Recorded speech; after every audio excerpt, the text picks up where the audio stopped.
সকাল ধরেন 7:30 পনেরো বা তখন আমি উঠছি, দেন ড্রেস ইউজ করছি, লাগাইতাম বাইরেতাম। তেমন সময় মেয়ে তো ঘুমো আসলো, তার জেঠিমার লাগে ঘুমো উঠছে, ওটার পর বাইরে গেছে, বাইরে পেঁচা পেঁচা করছে, মুখ টুক ধুইছে, ঘরে আইছে।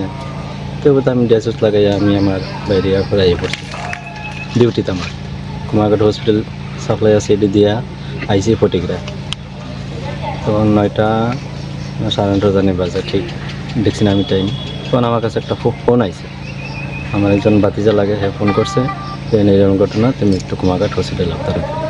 তখন অলরেডি আমি টুকটুক উঠতে গেছি, এতটুকু এরপর গিয়া দেখি এই অবস্থা। মেয়ে মানে নিজ বাড়িতেই মারা গেছে? নিজ বাড়িতে মারা গেছে। ওর কি নাম? অনিন্দিতা দাস। বয়স কত হবে? 16+। এটা কারণ পাইছেন নি, কি কারণে ওর হঠাৎ করে ডিসিশনটা নিছে? তো সকাল যেন বাইরে আর তো রাত্রে যাই। আপনি কি করেন এমনি?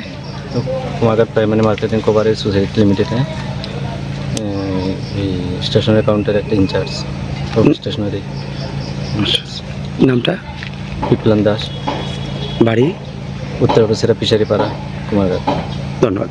সকাল আনুমানিক 9টা, সাড়ে 9টা হবে, 9:30 নাগাদ কুমারঘাট সাব ডিভিশনাল হসপিটালে লোকাল এরিয়ার মানুষজন একজন মেয়েকে নিয়ে আসে ইমার্জেন্সি ডিপার্টমেন্টে মৃত অবস্থায় আমরা পাই। তারপর লক্ষ্য করা যায় ওর গলাতে কিছু দাগ রয়েছে। সেটা থেকে মানে হিস্ট্রি নেওয়া হয়, হিস্ট্রিতে জানা যায় যে পেশেন্ট হ্যাঙ্গিং ছিল, তো ওরা খুলে নিয়ে এসছে, হ্যাঙ্গিং অবস্থায় ছিল।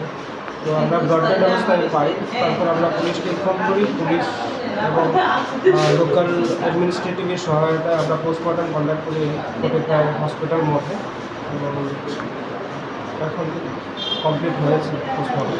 স্যার, যে মেয়েটা মারা গেছে ওর নাম কি? নাম অনিন্দিতা, মোস্ট প্রবল অনিন্দিতা, কুমারঘাট উত্তর পাবিয়াছড়া এরিয়া। আপনার পরিচয়টা দিবেন স্যার? আমি doctor Bijoy Dutta, Kumarghat sub divisional hospital. ধন্যবাদ।